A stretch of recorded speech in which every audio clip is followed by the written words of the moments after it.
Hey there, everybody. Thomas Wood with valuecharts.com.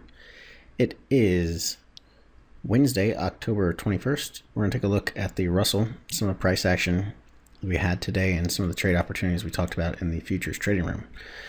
Now, early in the morning, or at the beginning of the morning before the market opened up, the Russell had been climbing. Most of the indices had been climbing. They had rallied, sold off, and rallied again. And as you can see on this 2-minute price chart, you were in an uptrend. And the reason it was an uptrend is because you had higher highs and higher lows, looking at your pivots. Well, then after the market opened, we came down and broke through the previous pivot lows. Now we had first short opportunity was the break below 62.70. Second short opportunity was the break below 61.5. And then the third short opportunity, once we broke through those lows, we were saying, okay, trend is shifting. So we had a lot of downside momentum coming in, and then we bounced. Okay, so we were looking for a lower high within the context of an overall downtrend. And then we were talking about shorting right over here at about 60.90, 1160.90 or 1161, depending on where your fill was, based on the fact that we had bounced and then started to resume the down move, once again putting in a lower high. And that would have worked out very, very nicely for the continuation to the downside. Then later on in the day, we went into consolidation.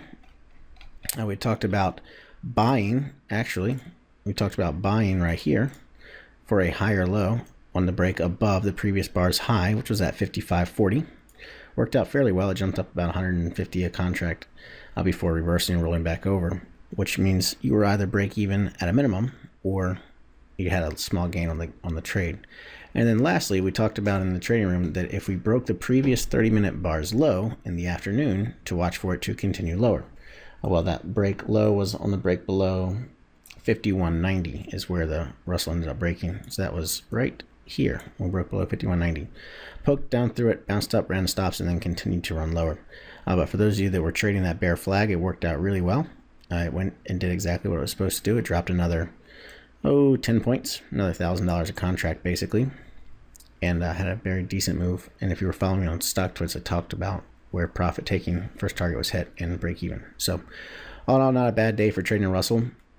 And a lot of it was really done just reading the price chart itself, reading the price action, where the market was going, and the trend. So great job to everybody in the trading room that took the trades. They worked out fairly well. All right, that's all I have for you for today. I hope everyone has a great afternoon. I will see you in the trading room bright and early tomorrow morning. And until next time, happy trading.